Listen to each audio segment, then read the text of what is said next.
देखिए भैया, 7 उपचुनाव होने हैं। एक भारतीय जनता पार्टी की सीट हमारे माननीय विधायक हमें बीच में छोड़कर चले गए, इसलिए रिक्त हुई है। 6 सीटें विपक्ष की रिक्त हुई हैं। हम 7 सीटों पर पूरी ताकत के साथ उतरेंगे और हमारा प्रयास ये होगा कि हम 7 की 7 सीटें जीतें। लोकसभा चुनाव की तरह अगर कांग्रेस गठबंधन करती है तो मुश्किल हो सकती है। देखिए, हर पार्टी अपना अपना नीति निर्धारण करने को स्वतंत्र है। सर, गठबंधन तो हरियाणा में भी हुआ था। जनता गठबंधन को किस रूप में लेती है, सारा इस पे निर्भर करेगा।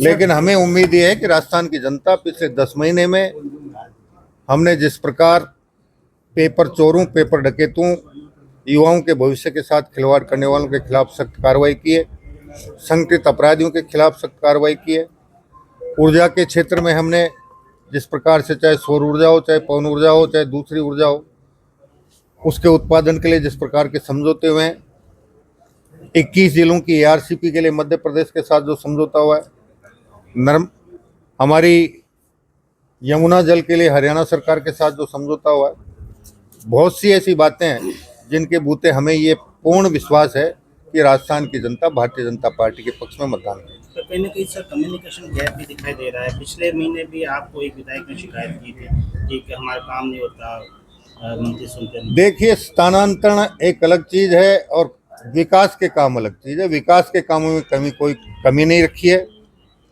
राजस्थान सरकार पहली ऐसी सरकार है जिसने अपने पहले वर्ष में जिस प्रकार का बजट पेश किया है, सामान्यतः अब तक उस प्रकार का बजट सरकारें अपने कार्यकाल के अंतिम साल में प्रस्तुत करते हैं। और हमने बजट ही प्रस्तुत नहीं किया है, वो बजट धरातल पर उतरे, इसके लिए लगातार हमारे प्रभारी मंत्री और प्रभारी सचिव जिलों के साथ समन्वय बनाने के लिए लगातार मीटिंगें कर रहे हैं।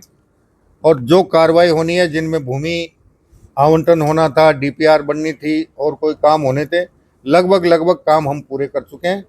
और अब राइजिंग राजस्थान के जरिए राजस्थान के विकास के लिए राजस्थान सरकार पूरी तरह से। सर, सेवरत पार्षदों की जो नियुक्ति हुई थी वो कुछ घंटों में ही वापस निरस्त कर दी गई, इसके बारे में विभाग के स्तर पे, अब लिपिक के स्तर पे हुई है, अधिकारी के स्तर पे हुई, जो एक टंकन की त्रुटि कह दें, तकनीकी त्रुटि कह दें या लिपिक की त्रुटि कह दें, कि जिस जगह के लिए हमने जो नाम दिए थे उसके बजाय दूसरी संस्था का नाम लिख दिया गया, परिषद की जगह पालिका कर दी गई, पालिका की जगह परिषद कर दी गई।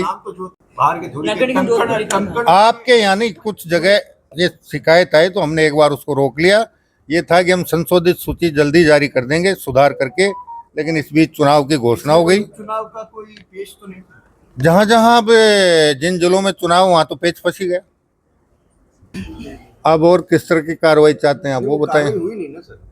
आप कह रहे हो अतिक्रमण हटा, अवैध कॉलोनी कटी और उस पर कोई 4 दीवारी या कोई सीमा चिन्ह लगे, वो अतिक्रमण की श्रेणी में थे, वो हट गए। आप ही कह रहे हो कि अतिक्रमण हटने के अलावा कोई कार्रवाई नहीं है। मैं तो आपने कही वो उसी को दोहरा रहा हूं, मैं मेरी तरफ से कुछ नहीं करूँ। कोई लीपापोती की कार्रवाई नहीं होगी, जो भी कार्रवाई होगी ठोस होगी। जो हुआ उसके बारे में अब पीछे क्या हुआ ये आपको भी अच्छी तरह से पता है। सरकार की बात कर रहा हूं सर, पिछले 9 महीने में 9 महीने में अगर किसी ने गलती की है तो हम उसको दिखा के जिस किसी ने गलती है उसके खिलाफ कार्रवाई करेंगे।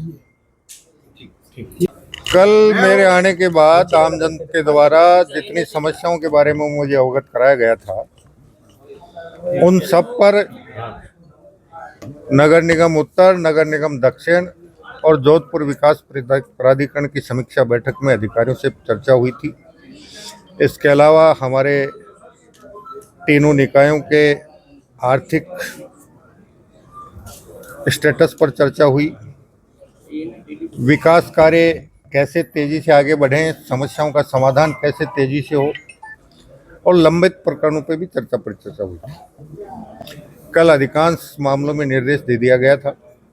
आज सुबह से जन सुनवाई का कार्यक्रम था। जन सुनवाई में जितने प्रकरण आए हैं, अधिकारियों को बुलाकर एक एक प्रकरण पर उनसे परिचर्चा करके आवश्यक निर्देश देकर उन्हें ये निर्देश दिया गया है कि 7 दिन में जितनी शिकायतें प्राप्त हुई हैं उनका परीक्षण करें और अगले 7 दिन में जो नियमानुसार काम होने वाला उसको तुरंत 1 सप्ताह में करने के बाद अगर बाकी किसी परिवेदना पे, किसी शिकायत पे कोई नियम की अड़चन है या कानून की अड़चन है तो अगले को अवगत करा दें कि आपकी जो शिकायत प्राप्त हुई थी उसमें ये समस्या है, इसलिए आपकी समस्या का समाधान नहीं होगा।